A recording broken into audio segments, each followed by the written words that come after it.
Hormati sekalian, syukur kita kepada Allah Subhanahu Wa Taala kerana dengan izin dan limpah kurnianya kita telah pun selesai mengerjakan puasa dalam bulan Ramadan.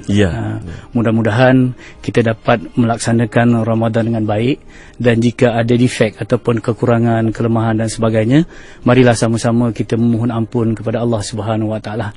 Tidak ada kesempurnaan dalam ibadah kita, sentiasa ada kekurangan kerana kita masih manusia. Tetapi mujur di sana rahmat dan kasih sayang Allah lebih luas daripada kelemahan kita. Kita mudah-mudahan kita diampunkan. Cuma apa yang nak diperingatkan untuk diri kita bersama, apabila kita keluar daripada bulan Ramadan, kita keluar daripada pusat latihan ataupun training center. Kita anggapkan kita keluar daripada pusat latihan ini, sebenarnya di bulan Syawal dan bulan-bulan seterusnya lah yang kita nak amalkan latihan-latihan kita yang telah kita terima dalam bulan Ramadan. Latihan meningkatkan ibadah, latihan kita menahan hawa nafsu, menahan lidah, menahan pandangan, pendengaran dan semuanya itu. Jadi kita nak bawa keluar daripada bulan Ramadan, kita keluar daripada pusat latihan. Ramadan telah berlalu, tetapi gayah kita ataupun tujuan kita yang kita katakan Allah itu sentiasa bersama dengan kita, sentiasa kita menjadi hambanya. Saya teringat ungkapan yang popular, selalunya dikatakan kunu rabbaniin wala takunu ramadaniin. Hendaklah kita menjadi hamba kepada Tuhan, tetapi jangan kita menjadi hamba kepada Ramadan. Ramadan telah berlalu, tetapi di sana sentiasa ada ruang dan peluang untuk kita menjadi hamba Allah yang baik. Jadi kita keluar daripada bulan Ramadan, jangan keluar sebagai kata kita kena rasakan kita keluar daripada pusat latihan, bukan keluar daripada penjara. Betul. Kalau keluar daripada penjara, apa yang dihalang dulu, apa yang diharamkan, bebas semula. Jadi kita melaksanakan segala apa-apa yang kita telah tinggalkan, kita laksanakan semula. Apa-apa kejahatan, kemaksiatan yang kita telah tahan diri kita tu, kita lalukan semula dalam kehidupan kita. Jadi malanglah kalau begitu. Jadi mudah-mudahan kita akan dapat kejayaan, iaitu takwa. Dan inilah yang kita nak bincangkan pada petang ini, Ustaz Zamri. Formula kejayaan individu. Sebenarnya bila bercakap tentang kejayaan, sebenarnya Allah Subhanahu Wa Taala mencipta manusia untuk berjaya. Tidak ada manusia yang dicipta untuk gagal. Dan manusia penuh dengan potensi untuk berjaya. Cuma cabarannya ataupun halangannya ialah bukan manusia itu tidak boleh berjaya, tetapi manusia tidak tahu apa erti kejayaan yang sebenarnya. Jadi mereka memburu sesuatu yang tak tahu, yang satu yang tak pasti, satu yang tak jelas, dah tentu tak akan jumpa. Jadi setengah-setengah orang beranggapan kejayaan ini pada pencapaian kebendaan, ada yang mengatakan pencapaian di sudut ketenangan dalam bentuk perasaan, emosi dan sebagainya. InsyaAllah dalam segmen ini nanti kita akan lihat apakah erti kejayaan yang sebenarnya, supaya apa yang kita lihat, yang itu yang kita akan dapat. Jadi kita mesti dapat melihat kejayaan, erti kejayaan itu dengan jelas, dan insyaAllah barulah kita dapat memburunya, insyaAllah. Yang pertama yang kita ingin tegaskan bahawa kejayaan itu bukan tujuan. Kejayaan itu satu perjalanan. Satu proses. Jadi artinya bila kita boleh berjaya, bila kita akan berjaya, selalu orang kata insyaAllah apabila perniagaan saya pada hujung bulan ini ataupun hujung tahun ini berjaya, barulah saya berjaya, ataupun setelah saya mencapai degree akhir tahun ini barulah saya berjaya. Itu satu pengertian salah. Itu kejayaan bukan satu destinasi, tetapi kejayaan satu journey, satu kembara. Yang maksudnya bila kita boleh berjaya, kita jawab sekarang. Kita berjaya. Jadi begitulah lebih kurangnya sebelum saya huraikan lebih lanjut. Tetapi apa yang nak saya tekankan pada petang ini ialah formula kejayaan. Formula ni kalau dalam kita belajar sains atau dalam matematik, dia berbentuk equation ataupun persamaan. E mc², F is equal to ma. Kita belajar dulu fizik ada, matematik ada, sebagainya. Tetapi dalam kehidupan ini kejayaan juga ada formulanya. Yang formula ini adalah hasil kajian pakar-pakar tentang manusia, pakar psikologis juga, yang dibuktikan melalui pengalaman. Walaupun kajiannya melalui akli, tetapi dia tidak bertentangan dengan apa yang didapati melalui nakli. Ustaz, kita tengok nanti. Kita tengok macam mana. Jadi dijelaskan di situ ada 3 formula kejayaan. Jadi kita dengar baik-baik. Pertama, orang yang berjaya formulanya orang yang mesti mempunyai visi dan misi hidup yang tepat dan jelas. Itu yang pertama. Mesti mempunyai visi dan misi hidup yang tepat dan jelas. Yang kedua, orang itu telah membangun potensi dirinya ke tahap yang maksimum. Dia telah membangunkan potensi dirinya ke tahap maksimum. Itu formula yang kedua. Dan yang ketiga ialah orang yang berjaya ialah orang yang boleh memberi kebaikan kepada orang lain. Itu formula kejayaan. Jadi kita tengok satu persatu. Ada yang saya akan perincikan, ada yang saya akan jelaskan sepintas lalu saja, dengan mengharap ada respon daripada para pendengar nanti. Yang pertama tentang visi-misi hidup yang tepat dan jelas. Apa dia vision? Vision ialah suatu perkata yang dikata daripada perkataan visual. Visual ni gambaran. Jadi apabila kita kata visi, seorang tu mesti mempunyai visi hidup yang tepat, dia dah ada gambaran yang jelas tentang apa yang dia nak capai dalam kehidupan ini. Kehidupan itu bagi orang Islam, kehidupan di dunia, iaitu jangka panjang yang pendek, begitu juga jangka panjang yang panjang, infinity, iaitu di akhirat.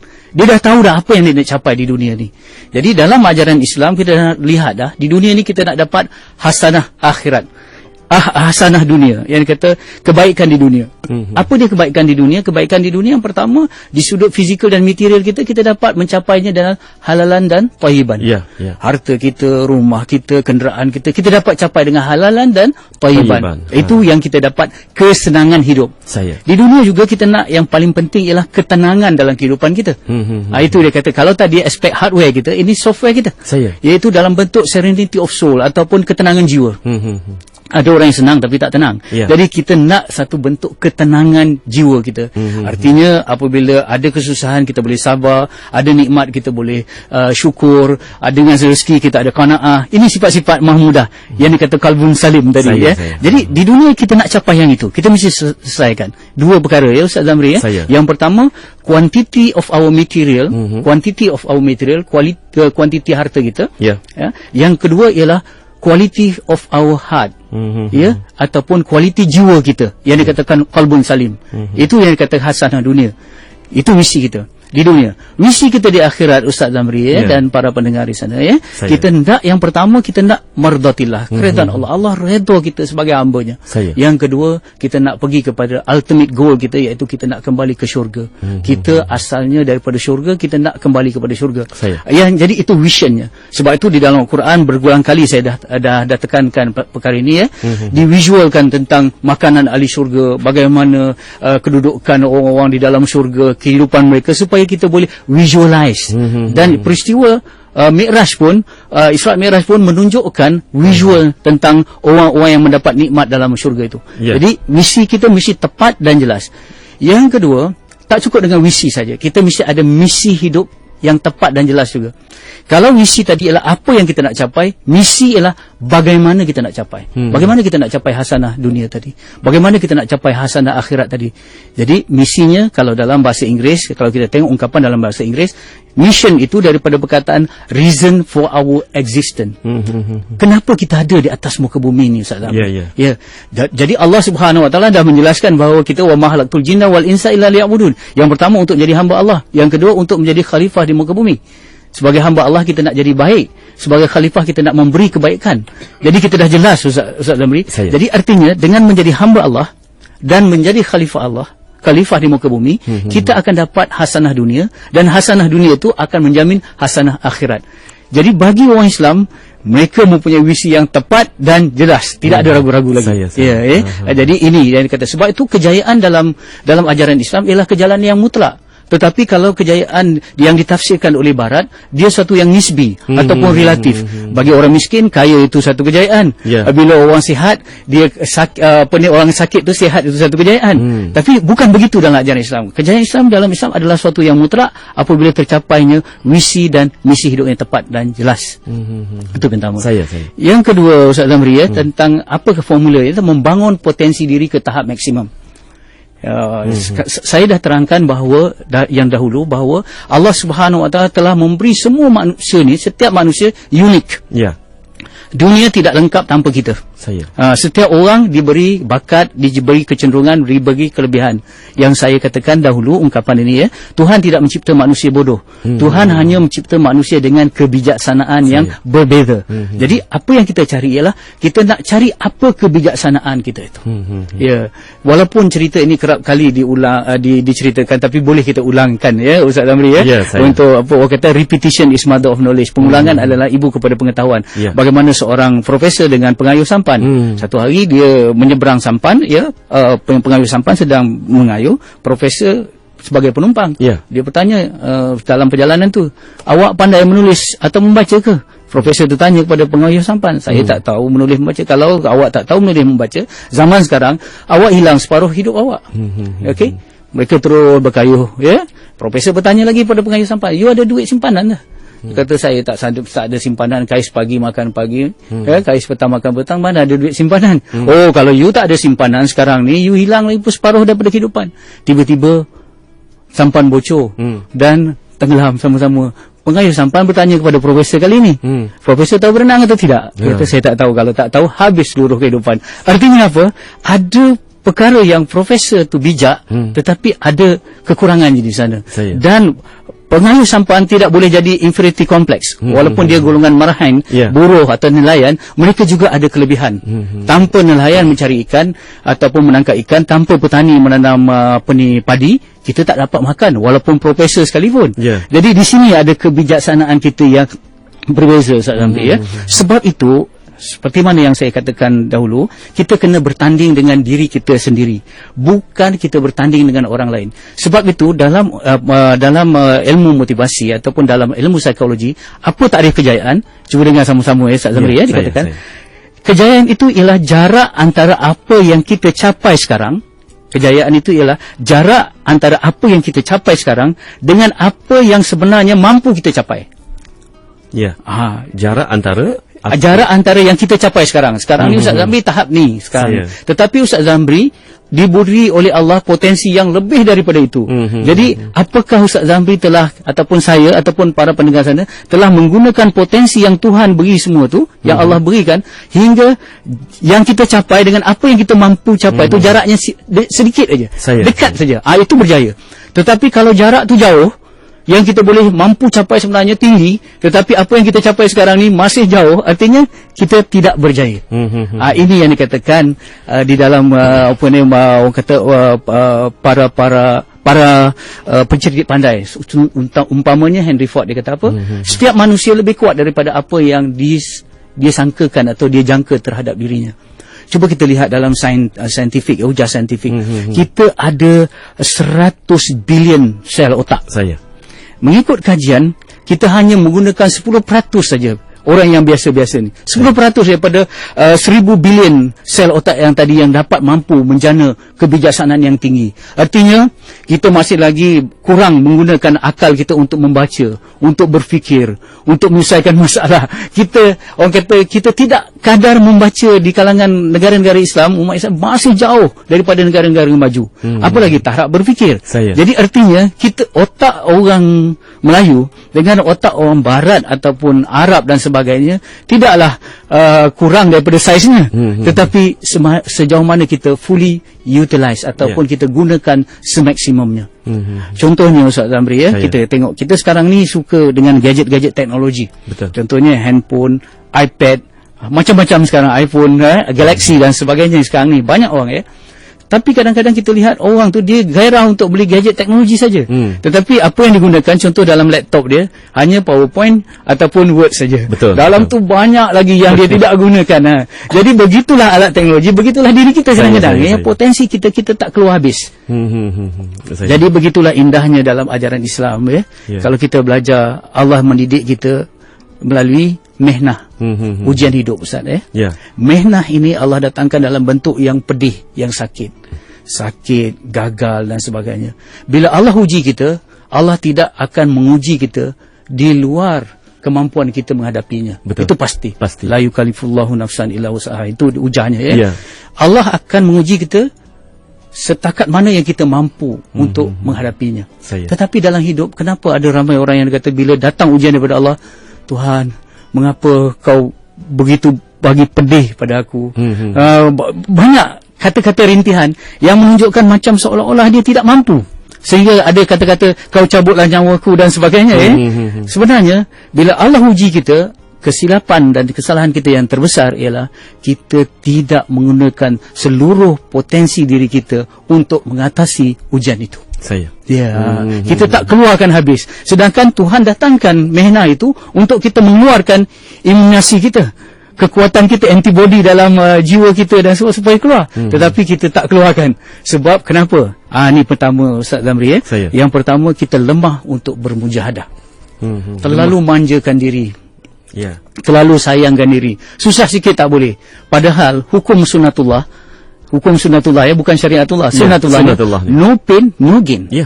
Tidak ada kesusahan, tidak ada ganjaran. Jadi hukum sunnatullahnya, kita hendaklah wallazina jahadu fina lanahdiyannahum subulana. Kita hendaklah benar-benar wajahidu haqqal jihadi. Kita kena betul-betul struggle untuk mendapat syurga, untuk mendapat yang kata ketenangan tadi, untuk mendapat kejayaan dalam hidup kita. Yang pertama, kita lemah dalam bermujahadah. Terlalu manjakan diri, Ustaz Zamri, tak boleh susah sikit. Kita tengok anak-anak yang terlalu dimanjakan, macam mana apa jadinya. Begitu juga kita terlalu manjakan diri kita. Yang kedua, sebab yang kedua ialah malas. Malas ini satu penyakit mazmumah, Ustaz Zamri. Sebab itu saya teringat ada satu kuliah yang saya ikuti daripada seorang ulama. Dia kata ada satu dosa yang tak akan diampunkan oleh Allah kecuali dengan bekerja keras. Ada satu dosa yang tidak diampunkan oleh Allah kecuali dengan bekerja keras. Dosa itu ialah dosa malas. Malas adalah satu dosa, bukan satu kelemahan. Jadi apabila kita malas, kita tidak akan dapat, walaupun kehebatan kita hebat sekalipun, banyak potensi kita tak dapat keluarkan sebab kita malas. Sebab tu dikatakan tidak ada manusia bodoh di dunia ini, tetapi yang ramai manusia malas. Itu yang malas. Saya rasa cukup sekadar itu kalau kita ada respon daripada para pendengar. Kalau tidak, kita teruskan, Ustaz Zamri. InsyaAllah kita akan beri ruang untuk Ustaz Fahrul berehat seketika. Dan untuk makluman, jika sekiranya anda mempunyai sebarang pertanyaan ataupun sebarang ulasan berkenaan dengan topik kita pada petang ini, anda boleh menggunakan salah satu saluran, iaitu saluran SMS kami. Typekan IKIM, jarakkan dan jarakkan maklumat-maklumat anda, hantarkan ke 39111 ataupun melalui talian telefon 0362051500 0362051500. Al-maklum dah seminggu bercuti ni, Ustaz dia kadang-kadang tu ada banyak fakta yang terlupa juga. Ini pun satu perkara yang juga menjadi penghalang kejayaan kita, Ustaz. Baiklah, kita berehat seketika dan kembali selepas ini untuk menyambung bicara kita dalam Mukmin Profesional pada petang ini. Tanpa mengira usia, mereka mendengar IKIM FM. Di waktu sehat, ingatlah pada Allah. Tanpa mengira warna kulit, tiada putih, hitam atau coklat. Barakallahu lakuma wa baraka alaikuma wa jama'a bainakuma.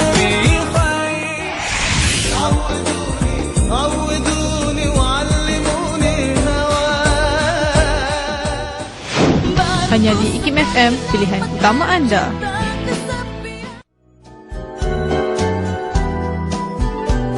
Baiklah saudara, SMS kepada kami, typekan IKIM, jarakkan soalan ataupun pendapat anda, hantarkan ke 39111 dan pastikan ia tidak melebihi 200 aksara. Dan kita juga terima panggilan telefon pada masa ini 0362051500, formula kejayaan individu. Assalamualaikum. Waalaikumsalam warahmatullahi wabarakatuh. Saya Azizah dari Johor. Azizah dari Johor, silakan Cik Azizah. Assalamualaikum Ustaz. Kalau macam saya dah berusaha sungguh-sungguh, lepas tu macam dugaan tu makin berat, makin susah saya nak hadapi. Adakah tu benda satu yang benda apa, normal ataupun saya bersikap negatif dengan apa yang saya hadapi tu. Itu saja. Okey, terima kasih. Assalamualaikum. Waalaikumsalam. Semakin berusaha, semakin berat lagi ujian yang datang, Ustaz ya. Tapi kita dengar suara Puan Azizah tadi seperti ceria saja sebenarnya, Ustaz ya. Maknanya di sebalik ujian yang dikatakan berat itu masih ada keyakinan padanya, saya rasa, Ustaz ya. Okey, kita terima panggilan berikutnya. Assalamualaikum. Ceria saja sebenarnya, Ustaz. Ya. Boleh tutup radio? Boleh tutup radio ya? Boleh tutup radio ya? Mana ni? Okay, Assalamualaikum. Waalaikumsalam warahmatullahi wabarakatuh. Ya, siapa di talian? Saya Haji Nohalim daripada Teluk Malim Megarang ini. Sini nak bercakap dengan Ustaz. Ustaz Baru. Begini, Ustaz. Apabila saya mengikuti setiap kuliah-kuliah agama, maka dalam pendidikan para ustaz, para pak kiai, para ulama sangat cantik lah mengatakan Islam ini disuruh bekerja keras, berkualiti dalam ibadat, berkualiti dalam hati. Namun begitu, apa yang jadi kemuskilan saya, apabila saya berpengalaman lah pergi ke luar negara, India, Pakistan, Bangladesh dan juga negara-negara barat yang lain, berpeluang. Jadi kenapakah apa nama yang diajarkan oleh Islam tu, kalau dizahirkan dari segi pengamalan orang-orang Islam, kenapa berbeza sangat dengan apa yang ditunjuk ajar? Berbalik pula dengan apa yang saya tengok segi sikapnya orang Jepun, walaupun dia tidak Islam, tetapi segi jujurnya, amanahnya, segi akhlaknya, segi disiplinnya lebih baik daripada apa yang diajar oleh diri kita. Jadi saya ada teringat kata Hasan Al-Banna, kalau tak salah saya, atau Masjid Kutub antara dua tu, dia kata memang apabila dia pergi ke negara kafir nampak Islamnya, bila ke negara Islam banyak kafirnya. Jadi apabila saya pergi ke negara-negara Indonesia contohnya, di situlah banyak penipuan, rasuah dan sebagainya. Jadi mintalah sikit sebanyak komentar daripada Ustaz tentang perkara ini. Tolong Ustaz, insyaAllah. Ya, terima kasih. Assalamualaikum. Assalamualaikum. Assalamualaikum. Assalamualaikum. Waalaikumsalam. Ya, boleh tutup radio, tuan? Saya Encik Adnan Abu Bakar daripada Puchong. Okey, silakan. Okey, saya pun mengikuti sarannya lah. Jadi dekat sini saya cuma nak kongsikan pendapat aja lah. Ya. Jadi itu pendapatnya, iaitu kita dah akui bahawa Islam itu adalah satu yang terbaik. Kalau dalam Quran kita lihat semua sekali dah memang ada lah. Cuma dekat sini permasalahan dia, macam saudara yang baru bagi tahu tadi, Tuan Haji tadi dah bagi tahu bahawa dia pergi dekat negara Islam, so dia tak nampak Islam tu. Dan dia pergi dekat negara yang bukan Islam, dia nampak pula apa yang sepatutnya yang Islam sepatutnya lakukan. Apa yang terjadi dekat sini adalah yang kita dapat lihat bahawa kebanyakan daripada orang Islam itu sendiri tidak mempraktikkan apakah yang sebenarnya Islam. Jadi kalau dekat sini, kalau semua orang mempraktikkan apa yang dianjurkan oleh Islam, maka berlakulah pada hari ini. Sebab mungkin ini berlaku kerana ramai orang yang boleh membaca Al-Quran tetapi dia tidak memahami Al-Quran tersebut. Itu pandangan. Okey, terima kasih Encik Adnan ya. Okey, Assalamualaikum. Okey, kita sudah pun mempunyai 3 persoalan ataupun pandangan daripada rakan-rakan pendengar kita. Jadi saya kira tiba masanya untuk Ustaz memberikan ulasan. Silakan Ustaz. Pertamanya saya mengucapkan terima kasih kepada semua pembanggil, Puan Azizah, Haji Nur dan juga Encik Adnan. Saya nak mulakan dengan satu cerita. Cerita ini ada analogi ataupun ada pengajarannya.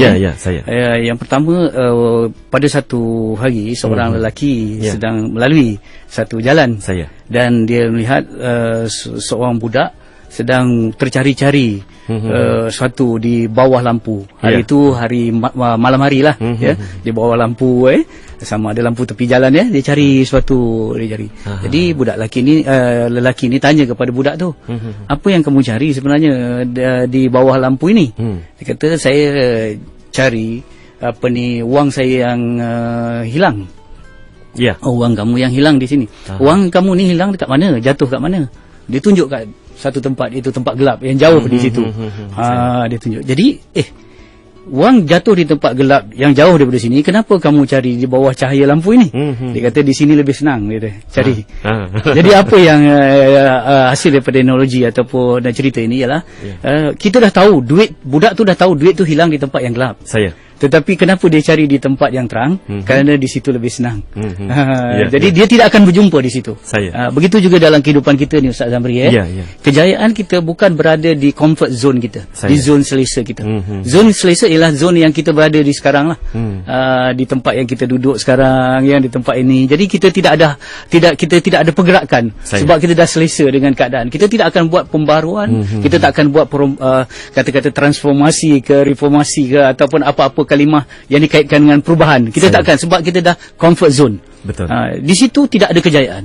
Kejayaan kita berada di courage zone kita, zone yang mencabar. Macam budak yang sentiasa kalau dia selesa dengan terus merangkak, dia tak akan berjalan.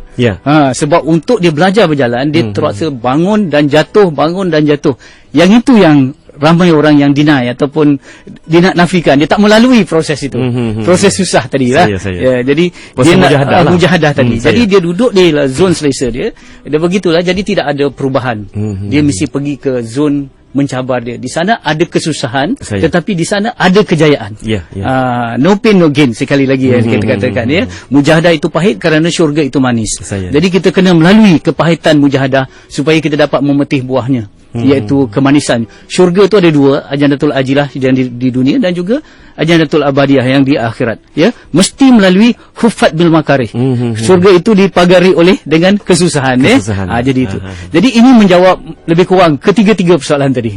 Kena Puan Azizah kata dia dah berusaha sungguh-sungguh, tetapi makin susah. Kalau kita buat satu perumpamaan, Ustaz Zamri, kita mendaki satu gunung ataupun bukit, kita daki makin letih. Jadi kenapa? Rupanya belum sampai ke muncak lagi. Maksudnya kita tak pay the price. Kita tidak membayar harganya. Sebab itu dalam kehidupan ini, mengikut pakar-pakar yang saya rasa sesuai dengan ajaran Islam, kalau kita tak dapat capai satu perkara yang kita nak dalam hidup ni, selain daripada ialah izin Allah, takdir daripada Allah, Ustaz Damri, tapi ada dua sebabnya yang datang daripada kita. Yang pertama, kita tidak benar-benar inginkannya. You nak berjaya, you nak dapat takwa tak dalam bulan Ramadan, awak nak dapat tak jadi syurga? Saya nak ke syurga, saya nak jadi orang bertakwa. Tapi kalau tak dapat, macam mana nak buat? Itu artinya kita tidak benar-benar inginkan. Kita tidak ada burning desire. Burning desire itu keinginan yang menyala-nyala dalam hidup kita, yang menyebabkan burning desire ini menyebabkan bahan api yang menyebabkan kita bergerak. Burning desire. Dan burning desire ni hingga kita terbayang apa yang kita nak. Contohnya apabila kita terlalu lapar, Ustaz Zamri, air liur kita akan melilit dengan sendirinya keluar. Apabila terbayang, kita boleh bayangkan makanan yang kita nak makan. Visual tadi kita. Jadi sebab yang pertama, kita tak dapat, kita tidak benar-benar inginkannya. Yang kedua, apabila kita tidak dapat sesuatu yang kita inginkan, kita idamkan, yang keduanya ialah kita tidak pay the price. Kita tidak bayar harga yang dituntut untuk kejayaan itu. Jadi macam Puan Azizah, saya rasa Puan Azizah punya masalah macam masalah saya, masalah kita semua lah. Kadang-kadang kita rasa kita dah pergi dah makin berat ujian itu sebenarnya kita dah bergerak, dah tinggal macam sedikit je dah, tapi kita tak nampak. Sebab manusia ni diciptakan dengan keadaan gopoh-gapah. Gopoh-gapah dan keluh kesah. Contoh saya buat contoh. Kalau kita ada sebikar air, bikar dalam air, kita panaskan. Pada suhu berapa air ini akan mendidih? 100 degree 1 darjah Celsius. Dia akan mendidih. Tapi bila kita panas kali pertama, nampak? Tak ada. 2 nampak? 2 darjah, 3 darjah, 4 darjah, sampai 99 tak ada nampak. Hanya apabila 100 degree barulah terpeluap, kita nampak perubahan tu. Dia ada macam wap keluar. Jadi tapi dalam kehidupan kita sebenarnya, apabila kita dah panaskan 1 degree, 2 degree, dah ada pergerakan molekul dah. Sebab air H2O hidrogen 2 dengan oksigen 1. Bila dipanaskan pada 1 degree, pergerakan molekul tu dah makin laju. 2 degree dah ada laju dalam pemerhatian. Tapi tak nampak dengan mata kasar, tapi dah ada pergerakan dah ada. Cuma apabila sampai 90 degree pun tak nampak. Artinya kita give up. Lepas tu kita padam api, air ni tak cukup. Padahal kalau kita berterusan membakarnya pada 100 degree, dia akan juga. Jadi pesan saya kepada Puan Azizah, pesan saya pada diri saya juga ialah kita berusaha dengan menganggap bahawa apa yang kita usaha tu belum cukup lagi untuk pay the price ataupun membayar harga kejayaan kita. Dan insya-Allah Allah Subhanahu Wa Taala Maha sayang pada kita. happiness ataupun kebahagiaan atau kejayaan bukan at the end of the road, bukan di hujung jalan, tetapi along the road, sejauh perjalanan itu. Jadi walaupun mujahadah kita pahit, tetapi ada kemanisannya. Ada kemanisan yang Allah akan bagi hidayah pada kita. Allah akan bagi ketenangan bagi kita, insya-Allah, walaupun sukar, tetapi ada ketenangannya. Kita itu yang pertama. Jadi kalau mendaki gunung tu belum sampai lagi. Artinya kita kena terus mendaki dan sebagainya. Yang kedua tentang Haji Haji Nur Halim memang ini yang saya telah katakan di awal dulu. Bukan saja kata daripada Hasan Al-Banna, sebenarnya Said Qutb pun begitu. Aku pergi ke Perancis, aku lihat Islam tanpa Muslim. Aku pergi ke Kairo, aku lihat Muslim tanpa Islam. Tanpa Islam. Jadi amalan-amalan itu kebanyakannya banyak kepada orang bukan Islam. Punctuality, ketepatan masa, kebersihan dan sebagainya Tetapi saya katakan walaupun begitu tidak lengkap, tidak syumul mungkin ada di sudut-sudut yang baik. Saya pernah pergi ke Jepun. Saya lihat memang premis perniagaan mereka bersih. Telefon awam mereka begitu bersih, begitu terjaga, tak rosak dan sebagainya. Tetapi kalau tengok majalah-majalah dia kotor. Jadi ada sudut bersih, ada di sudut kotor. Jadi walaupun ada di sudut yang baik, tetapi masih ada defect ataupun kekurangan. Sebab kalau kita tidak amalkan Islam, pasti tidak ada kesempurnaan. Tetapi apa yang menarik apabila saya membaca satu buku yang hasil tulisan Dr. Yusuf Al-Qaradawi, dia katakan apabila seorang sarjana Islam masuk Islam, hari pertama dia masuk Islam, apa dia kata Ustaz Zamri? Mari kita kongsi bersama. Dia kata, Subhanallah yang telah memperkenalkan aku Islam terlebih dahulu sebelum aku mengenal orang Islam. Apa maksudnya? Kalau dia kenal orang Islam dia tak akan masuk Islam. Dengan kelemahan-kelemahannya dan sebagainya. Tetapi apabila dia mengenal Islam dengan kecerdasan akalnya, dengan kebijaksanaannya, dengan hidayah daripada Allah, dia bila mengkaji Al-Quran, dia nampak Al-Quran tu sangat lengkap. Hadis-hadis sangat lengkap, sangat syumul. Akhirnya dia masuk Islam dengan keindahan teori ataupun ilmiah Islam. Walaupun sudah tak ada dalam bentuk amaliyahnya. Secara ilmiah pun dah cukup tu. Jadi artinya Ustaz Zamri, apa yang saya katakan tadi, yang saya katakan sebelumnya, sudah ramai orang yang bijak di luar Islam masuk ke dalam agama Islam. Pada masa yang sama, dah ramai orang yang bodoh di dalam Islam nak keluar dari Islam. Sebab kita tidak nampak keindahan Islam. Soalnya sekarang mengapa? Mengapa kita diseru kepada kejayaan setiap sekurang-kurangnya 10 kali, tetapi kita tak berjaya? Kenapa? Sebab kita tidak mengamalkan ajaran Islam tu dengan sebenarnya. Dan mungkin kita amalkan di sudut serpihan, yang mana sesuai dengan hawa nafsu kita amalkan, tetapi di sudut yang satu lagi kita tak amalkan, kita tinggalkan. Jadi yang dikatakan dalam Quran, afatu'minuna bi ba'dil kitab wa takfuruna bi ba'd tadi, kita amalkan separuhnya, beriman dengan separuhnya, menolak separuhnya. Jadi bila kita mengamalkan separuh-separuh, tak nampak kekuatan Islam tu sendiri. Itu persoalannya. Yang kedua, orang Islam sendiri jahil tentang Islam. Jahil tentang Islam. Betul. Cuba tengok kita lihat ajaran Islam ini, kesan kepada pembinaan hubungan yang akrab dengan Allah, pasti intim dengan manusia. Cuba kita lihat kalau kita pergi ke Mekah. Ustaz Zamri pun ada pengalaman bagaimana orang bertolak-tolak, berebut-rebut sampai bertumbuk-tumbuk untuk mencium Hajarul Aswad. Padahal ukhuwah itu lebih wajib. Lebih aulawiyat lagi, lebih utama. Jadi kejahilan. Tadi kerana lemahnya mujahadah. Jadi yang kedua kerana kejahilan. Dan bagaimana kalau kita lihat dalam bulan puasa, Allah Subhanahu Wa Taala mendidik kita supaya berkasih sayang dengan manusia. Ajaran dalam bulan puasa itu kita tengok. Tetapi kadang-kadang ada orang yang begitu hebat sembahyang sunatnya, tapi malang tak clear hubungannya dengan manusia. Saya minta maaf lah terpaksa cakap perkara ini. Jadi artinya yang pertama jahil, yang kedua degil. Atau itu yang ketiganya ialah lemah untuk berperang dengan hawa nafsu diri, lemah dalam mujahadah. Itu yang dikatakan saya dah menulis tentang ini dalam blog saya dan juga dalam majalah Solusi, dalam buku saya Beduk Diketuk, bukan untuk mengiklannya, tetapi saya dah tulis kenapa orang bukan Islam lebih baik daripada orang Islam. Saya dah tulis. Antara di situ persoalan antara dilema antara fitrah dan hidayah. Mereka bergerak atas dasar fitrah mereka, berdasarkan budaya bangsa mereka. Dalam budaya bangsa ni Allah Maha Sayang. Setiap bangsa ada budaya-budaya yang berakar umbi dalam bangsa itu sendiri, yang semula jadinya dan memang secara tabiinya memang Allah dah bekalkan. Contoh, umat Arab, walaupun dia jahiliah, tapi dia menghormati tetamu. Betul. Dia berani. Orang Melayu, walaupun dia macam-macam, tetapi dia lemah lembut, misal kata. Orang Jepun, misal kata, ada. Jadi dia memaksimumkan nilai-nilai murni yang datang daripada budaya ini. Jadi mereka lebih baik lagi. Tetapi kalau kita bangsa Melayu, apa yang kebaikan daripada bangsa, tabiat bangsa tu pun kita tak kembangkan. Begitu juga hidayah yang datang daripada ajaran Islam, amalan-amalan Islam yang sepatutnya apabila diamalkan menyebabkan kita maju pun kita tak amalkan. Maka sudahlah, sifat tabi'i yang baik daripada bangsa kita tak amalkan. Begitu juga wahyu daripada Allah dan ajaran Islam yang sepatutnya memajukan pun kita tak amalkan. Jadi begitulah. Sebab itu bangsa Jepun yang dengan satu kekuatan saja mereka boleh pergi jauh daripada kita. Bangsa barat daripada satu je mereka boleh pergi jauh daripada kita. Ini masalahnya ini kata. Jadi yang itu.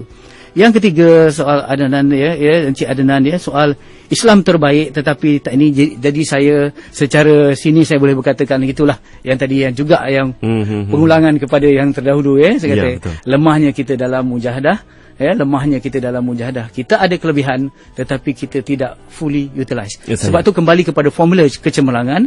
Kita ada visi misi hidup yang tepat dan jelas, kita dah ada. Tetapi yang kedua, kita tidak membangunkan potensi diri kita dan ummah kita ke tahap yang maksimum. Betul. Ya.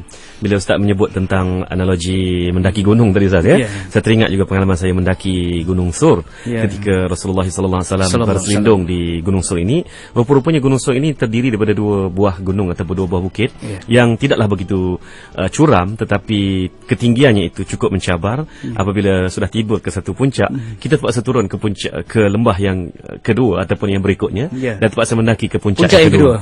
Jadi saya teringat bahawa pilihan Rasulullah kepada Gunung Sur sebagai tempat perlindungan itu bukan sahaja strategik dari sudut keselamatannya, bahkan mengandungi falsafah yang perlu difikirkan Ustaz kepada umat baginda yang menziarahi kawasan tersebut, bahawa ada sesuatu apabila kita dah sampai ke puncak, sebenarnya kita belum lagi ke puncak yang sebenarnya dan kita perlu mengejar ke puncak yang sebenar hakikinya Ustaz. Ada ungkapan juga yang katakan tentang ikhlas dan tentang ibadah. Apabila kita rasa semakin tidak ikhlas, itu semakin kita menghampiri ikhlas. Tapi kalau kita dah ikhlas dah ni, kita dah terperangkap dengan tipuan syaitan. Tapi apabila kita rasa tak ikhlas, kita terus berusaha, itu kita semakin menghampirinya. Begitu juga dalam ibadah kita Jadi bila kita ibadah sampai ke satu tahap, kita rasa ibadah kita diterima, kita rasa feel good, kita rasa selesa. Itu salah sebenarnya.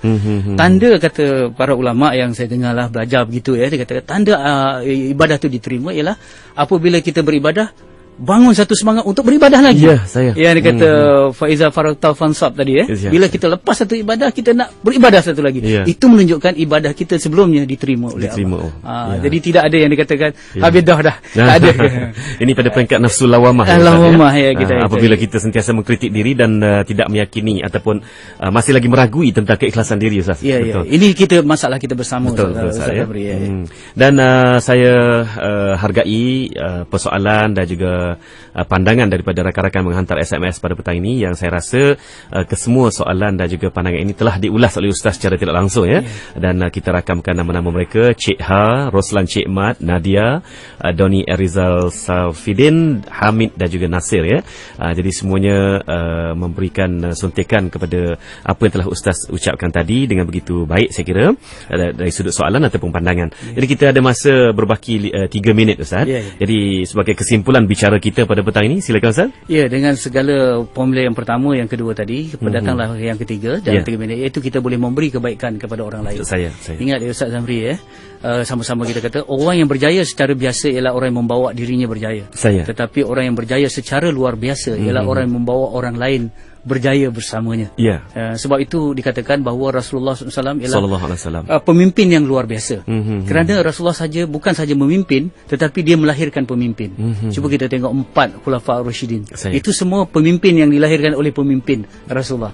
Begitu juga 124,000 sahabat. Semuanya yang dikatakan oleh Rasulullah ashabikan nujum. Mereka itu adalah bintang di langit. Semua mereka pemimpin.